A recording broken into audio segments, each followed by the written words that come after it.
Roh Kudus nampak dalam awan yang bercahaya, dan terdengarlah suara Bapa sabdanya, "Inilah putraku yang terkasih, dia berkenan di hatiku, dengarkanlah dia."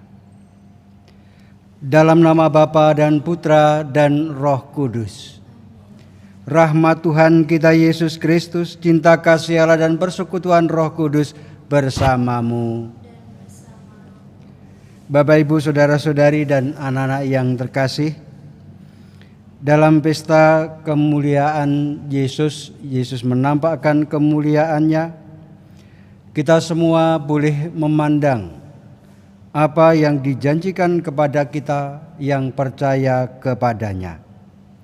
Kita boleh mengalami kemuliaan seperti Yesus dan disebut sebagai anak yang berkenan kepada Bapa.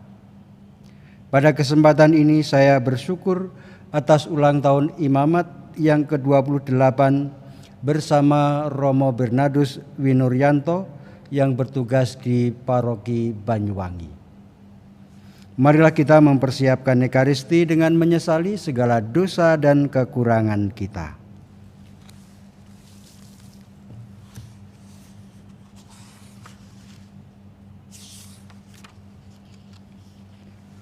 Tuhan Yesus Kristus, Engkau menyampaikan firman yang menjadi pegangan hidup kami. Tuhan, kasihanilah kami. Engkau diutus Bapa supaya karena rahmat-Mu kami sanggup melaksanakan kehendak Allah. Kristus, kasihanilah kami.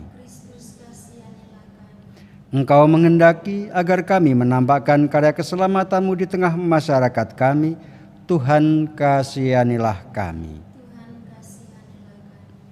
Semoga Allah yang Maha Kuasa mengasihani kita, mengampuni dosa kita dan mengantar kita ke hidup yang kekal. Marilah berdoa.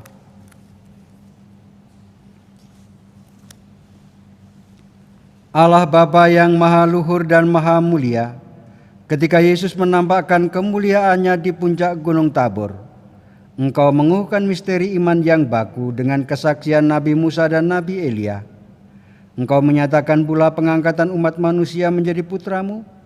Semoga kami mendengarkan suara putra-Mu terkasih, supaya layak menjadi pewaris dengannya demi Yesus Kristus putra-Mu, Tuhan dan pengantara kami.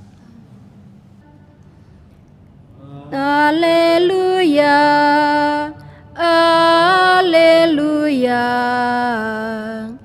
haleluya. Inilah anak yang kukasihi, kepadanya lah aku berkenan, dengarkanlah dia. Haleluya, haleluya, haleluya.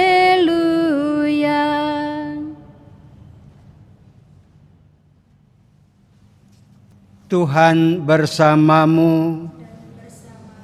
Inilah Injil Yesus Kristus menurut Matius. Sekali peristiwa Yesus membawa Petrus, Yakobus dan Yohanes saudaranya, dan bersama-sama mereka ia naik ke sebuah gunung yang tinggi. Mereka di situ sendirian saja. Lalu Yesus berubah rupa di depan mata mereka. Wajahnya bercahaya seperti matahari, dan pakaiannya menjadi putih bersinar seperti terang. Maka nampak kepada mereka Musa dan Elia sedang berbicara dengan Yesus.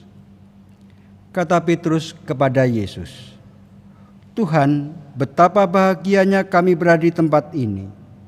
Jika Engkau mau, biarlah kudirikan di sini 3 kemah, 1 untuk Engkau, 1 untuk Musa, dan 1 untuk Elia."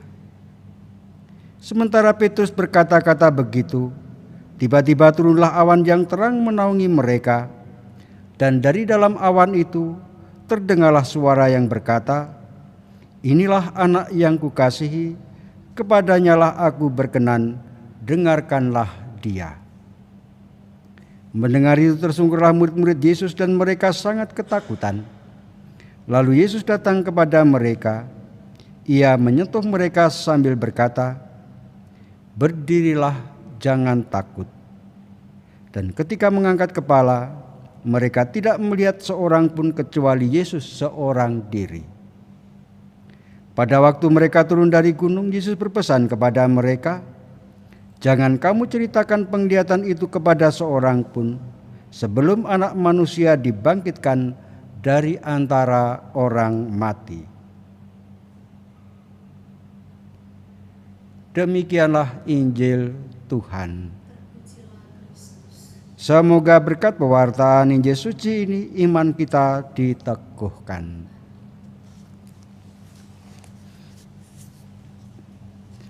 Bapak, Ibu, saudara-saudari dan anak-anakku yang terkasih, ketika Petrus takjub dengan penampakan dan perubahan rupa Yesus di depan matanya, ia kemudian mengatakan kepada Yesus, "Tuhan, betapa bahagianya kami berada di tempat ini. Jika Engkau mau, biarlah kudirikan di sini 3 kemah, 1 untuk Engkau, 1 untuk Musa, dan 1 untuk Elia." Perkataan Petrus ini mau menggambarkan Petrus melihat kemuliaan Yesus dalam arti mengenal sebagai Allah, sebagai putra Allah. Dan ia merasa hatinya damai ketika berada di tengah kesunyian di hadapan Yesus sebagai putra Allah tersebut.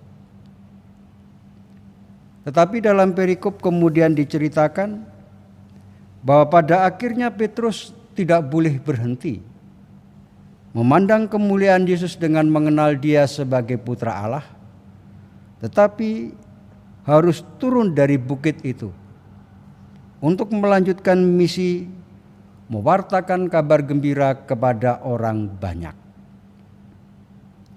Kebahagiaan kita mengenal Yesus tidak sebatas kemuliaannya di atas altar, tetapi harus dibawa turun dari bukit sampai ke tengah pasar.